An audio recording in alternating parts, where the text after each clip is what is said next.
प्रेम करते हैं वे विषय वासना के वशीभूत होकर इतने दीन हो जाते हैं कि माता पिता भाई बंधु और मित्रों को भी छोड़कर केवल अपनी साली और सालों से ही सलाह लेने लगते हैं। शूद्र तपस्वियों का वेश बनाकर अपना पेट भरते और दान लेने लगते हैं। जिन्हें धर्म का रत्ती भर भी ज्ञान नहीं, वे ऊंचे सिंहासन पर विराजमान होकर धर्म का उपदेश करने लगते हैं।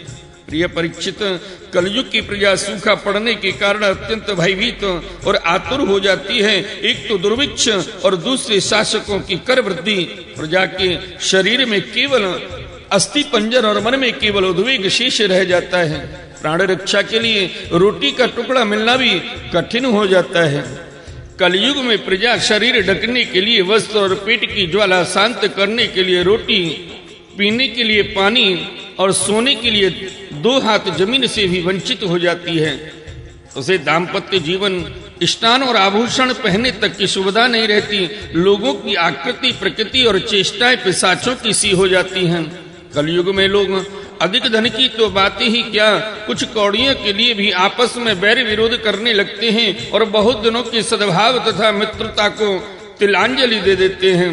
इतना ही नहीं, वे दमड़ी दमड़ी के लिए अपने सगे संबंधियों तक की हत्या कर बैठते हैं और अपने प्रिय प्राणों से भी हाथ धो बैठते हैं। हे परीक्षित, कलयुग के क्षुद्र प्राणी केवल कामना वासना की पूर्ति और पेट भरने की धुन में ही लगे रहते हैं। पुत्र अपने बूढ़े माँ बाप की भी रक्षा पालन पोषण नहीं करते, उनकी उपेक्षा कर देते हैं और पिता अपने निपुण से निपुण सब कामों में योग्य पुत्रों की भी परवाह नहीं करते, उन्हें अलग कर देते हैं। हे परीक्षित, भगवान ही चराचर जगत की परम पिता और परम गुरु हैं। इंद्र, ब्रह्मा आदि त्रिलोकाधिपति उनके चरण कमलों में अपना सिर झुकाकर सर्वस्व समर्पण करते रहते हैं। उनका ऐश्वर्य अनंत है और वे एक रस अपने स्वरूप में स्थित हैं। परंतु कलयुग में लोगों में इतनी मूढ़ता फैल जाती है, पाखंडियों के कारण लोगों का चित्त इतना भटक जाता है कि प्राय लोग अपने कर्म और भावनाओं के द्वारा भगवान की पूजा से भी विमुख हो जाते हैं। मनुष्य मरने के समय आतुरता की स्थिति में अथवा गिरते या फिसलते समय विवश होकर भी यदि भगवान के किसी एक नाम का उच्चारण कर ले तो उसके सारे कर्म बंधन छिन्न भिन्न हो जाते हैं और उसे उत्तम से उत्तम गति प्राप्त होती है। परंतु हाय रे कलयुग से प्रभावित होकर लोग उन भगवान की आराधना से भी विमुख हो जाते हैं। हे परीक्षित, कलयुग के अनेकों दोष हैं। कुल वस्तुएं दूषित हो जाती हैं, स्थानों में भी दोष की प्रधानता हो जाती है। सब दोषों का मूल स्तोत्र तो अंतःकरण है। परंतु जब पुरुषोत्तम भगवान हृदय में आ विराजते हैं तब उनकी सन्निधि मात्र से ही सब के सब दोष नष्ट हो जाते हैं। भगवान के रूप, गुण, लीला, धाम और नाम के श्रवण, संकीर्तन, ध्यान, पूजन और आदर से भी मनुष्य के हृदय में आकर विराजमान हो जाते हैं और 1-2 जन्म के पापों की तो बात ही क्या, हजारों जन्मों के पापों के ढेर भी क्षण भर में भस्म कर देते हैं। जैसे सोने के साथ संयुक्त होकर अग्नि उसके धातु संबंधी मलिनता आदि दोषों को नष्ट कर देती है, वैसे ही साधकों के हृदय में स्थित होकर भगवान विष्णु उनकी अशुभ संस्कारों को सदा के लिए मिटा देते हैं। हे परीक्षित, विद्या, तपस्या, प्राणायाम समस्त प्राणियों के प्रति मित्र भाव, तीर्थ स्नान, व्रत, दान और जप आदि किसी भी साधन से मनुष्य के अंतःकरण की वैसी वास्तविक शुद्धि नहीं होती जैसी शुद्धि भगवान पुरुषोत्तम के हृदय में विराजमान हो जाने पर होती है। हे परीक्षित, अब तुम्हारी मृत्यु का समय निकट आ गया है। अब सावधान हो जाओ, पूरी शक्ति से और अंतःकरण की सारी वृत्तियों से भगवान श्री कृष्ण को अपने हृदय सिंहासन पर बिठा लो। ऐसा करने से अवश्य ही तुम्हें परम गति प्राप्त होगी। जो लोग मृत्यु के निकट पहुंच रहे हैं उन्हें सब प्रकार से परम ऐश्वर्यशाली भगवान का ही ध्यान करना चाहिए। प्यारे परीक्षित, सबके परम आश्रय और सर्वात्मा भगवान अपना ध्यान करने वाले को अपने स्वरूप में लीन कर लेते हैं, उसी अपना स्वरूप बना देते हैं। हे परीक्षित, यूं तो कलयुग दोषों का खजाना है, परंतु इसमें एक बहुत बड़ा गुण है। वह गुण यही है कि कलयुग में केवल भगवान श्री कृष्ण का संकीर्तन करने मात्र से सारी आसक्तियां छूट जाती हैं और परमात्मा की प्राप्ति हो जाती है।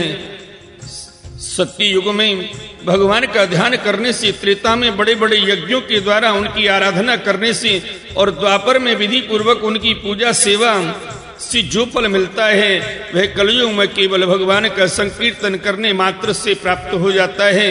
इसीलिए बड़े बड़े महर्षि संत कहते हैं, कलयुग केवल नाम आधारा, सुमिर सुमिर नर उतरहि पारा, सुमिर सुमिर नर उतरहि पारा, सुमिर पवन सुत पावन नामु, सुमिर पवन सुत पावन नामु, अपने बस कर राखे रामु, अपने बस कर राखे रामु। कलयुग में केवल प्रभु का नाम लेने मात्र से प्रभु को वश में किया जा सकता है। बोलिए सच्चिदानंद भगवान की जय, बोलिए श्रीमद् भागवत महापुराण की जय। आइए भक्त वृंदो, श्रीमद् भागवत महापुराण के 12 स्कंद में 4था अध्याय 4 प्रकार के प्रलय का वर्णन श्रवण करते हैं। श्री सुखदेव जी कहते हैं, परीक्षित, 3 स्कंद में परमाणु से लेकर द्वापरार्ध पर्यंत काल का स्वरूप और एक एक युग कितने कितने वर्षों का होता है ये मैं तुम्हें बतला चुका हूँ। अब तुम कल्प की स्थिति और उसके प्रलय का वर्णन भी सुनो। हे राजन, 1000 चतुर्युगी का ब्रह्मा का एक दिन होता है। ब्रह्मा के इसी दिन को ही कल्प भी कहते हैं। एक कल्प में 14 मनु होते हैं। कल्प के अंत में उतने ही समय तक प्रलय भी रहता है। प्रलय को ही ब्रह्मा की रात भी कहते हैं। उस समय ये तीनों लोक लीन हो जाते हैं, उनका प्रलय हो जाता है। इसका नाम है नैमित्तिक प्रलय। इस प्रलय के अवसर पर सारे विश्व को अपने अंदर समेट कर लीन कर ब्रह्मा और तत्पश्चात शेष शाही भगवान नारायण भी शयन कर जाते हैं। इस प्रकार रात के बाद दिन और दिन के बाद रात होते होते जब ब्रह्मा जी की अपने मानस से 100 वर्ष की और मनुष्यों की दृष्टि में 2 प्रारार्ध की आयु समाप्त हो जाती है, तब महतत्व, अहंकार और पंच तन्मात्रा ये 7 प्रकृतियां अपने कारण मूल प्रकृति में लीन हो जाती हैं। हे राजन, इसी का नाम प्राकृतिक प्रलय है।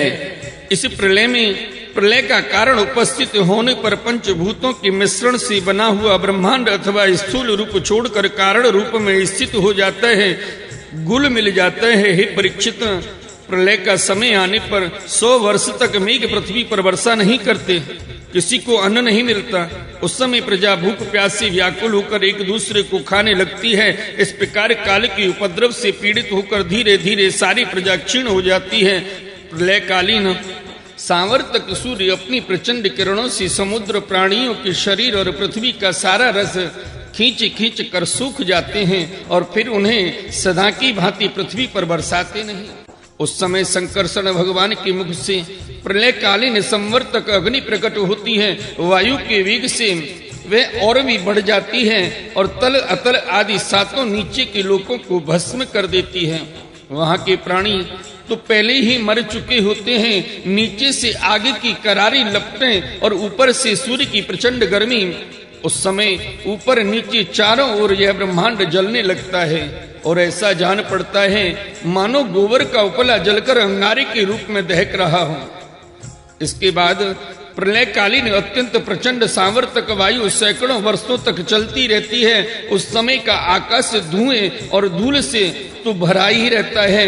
उसके बाद असंख्य रंग बिरंगे बादल आकाश में मंडराने लगते हैं और बड़ी भयंकरता के साथ गरज कर सैकड़ों वर्षों तक वर्षा करते रहते हैं। उस समय ब्रह्मांड के भीतर का सारा संसार एक समुद्र हो जाता है, सब कुछ जलमग्न हो जाता है। इस प्रकार जब लय प्रलय हो जाता है तब जल पृथ्वी के विशेष गुण गंध को ग्रस लेता है, अपने में लीन कर लेता है। गंध गुण के जल में लीन हो जाने पर पृथ्वी का प्रलय हो जाता है। वह जल में घुल मिलकर जल रूप बन जाता है।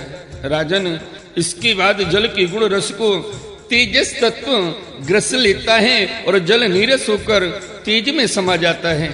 तदंतर वायु तेज के गुण रूप को ग्रस लेता है और तेज स्वरूप रहित होकर वायु में लीन हो जाता है।